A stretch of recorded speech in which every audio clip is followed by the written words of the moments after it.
Hello, I'm back again, finally. And if you've ever got tired of actually just watching me talking in these videos alone, this time I finally have a guest. Hey.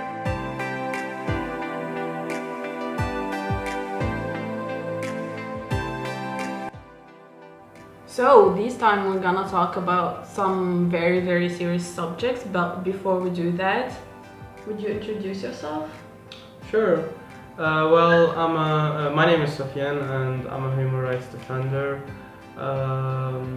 in the fields of gender, sexual orientation, and freedom of speech and religion. And yeah. And during the last holy month of Ramadan, you kind of got famous. So, if you want to tell us about that. Yeah, well, I kind of got famous, but maybe infamous in Ramadan. Famous for not the right reason. Yeah, not for the right reasons.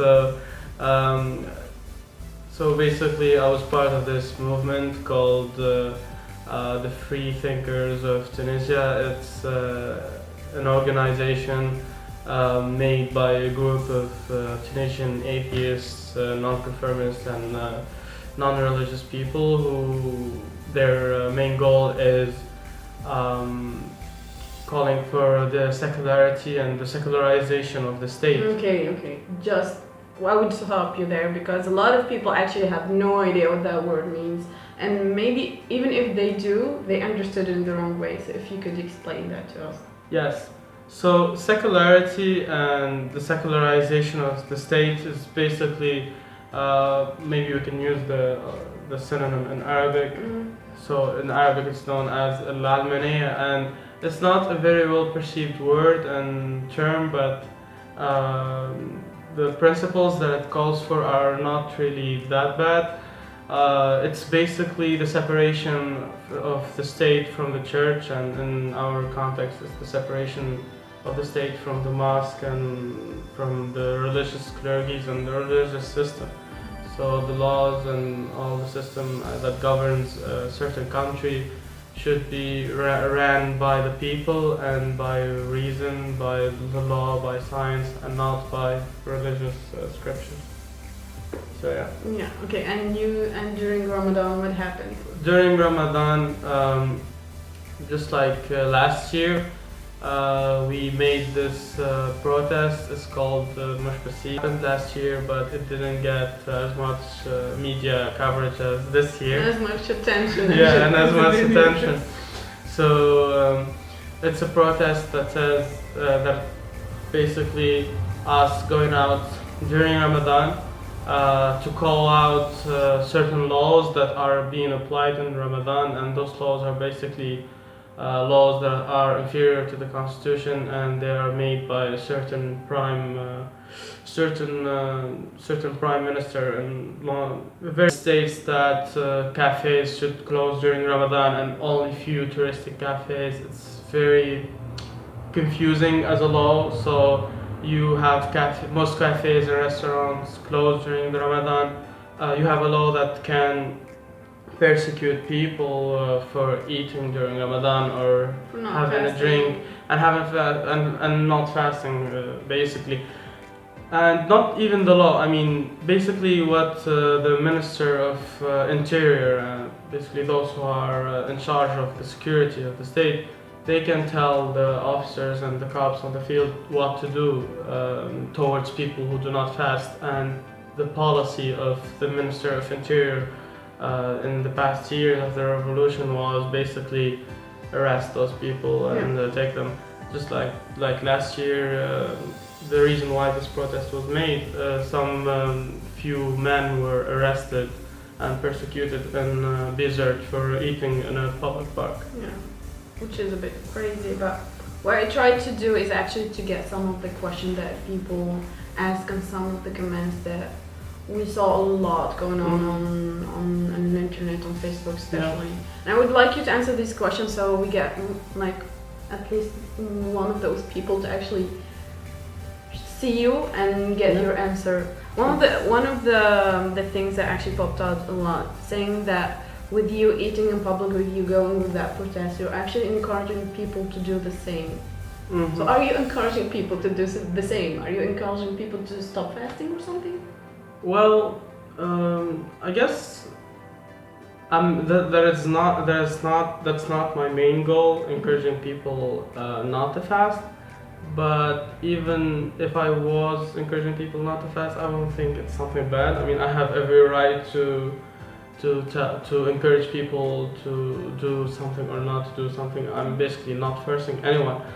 So the answer to your question, no, I'm not encouraging people not to fast during Ramadan, but I'm encouraging the state, I'm telling the state, I'm putting pressure on the state to let people have the choice whether to fast or not to fast, because some people do fast, but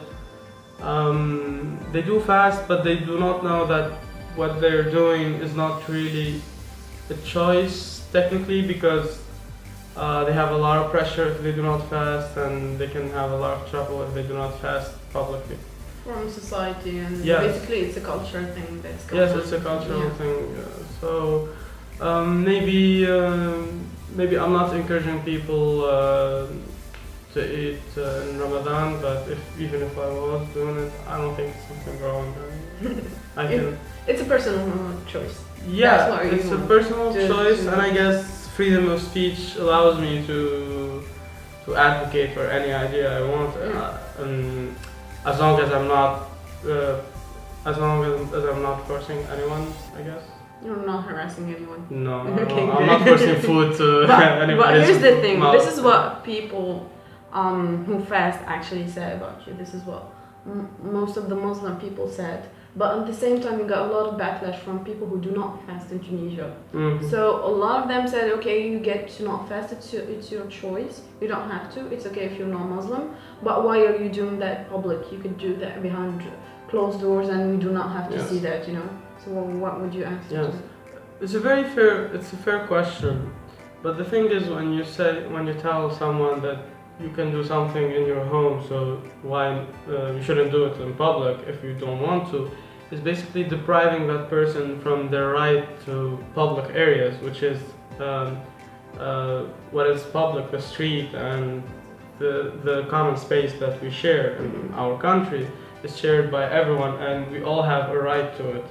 So basically, when someone tells me that I should eat at my place, or I should drink at my place, or I should do certain things only in my home, it's like depriving me from my right of being myself and from behaving the way I want to behave in public. You just have to hide. Yeah, so it's basically a compromise on my freedom, and certain people refuse that, and I guess certain people are okay with doing compromises. Okay, but you're not. No, definitely not. Okay, good. Yeah. Okay, so this is more of a comment. It's not actually a question. A lot of people said that you're just children who are looking for attention. That's the only reason why you went public with it. So, are you looking for attention? I guess if I wanted some attention, I would be looking for positive attention. Okay. I would try to aspire to be a model, to be a star, to be loved by people.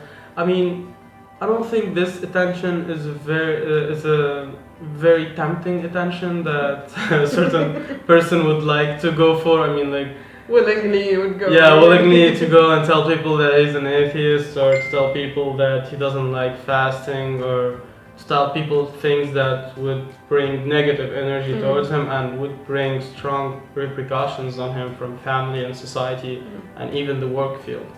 So if you want to talk about what happened after that maybe incident and how the public is reacting to you, did you have any problems at work, studies maybe?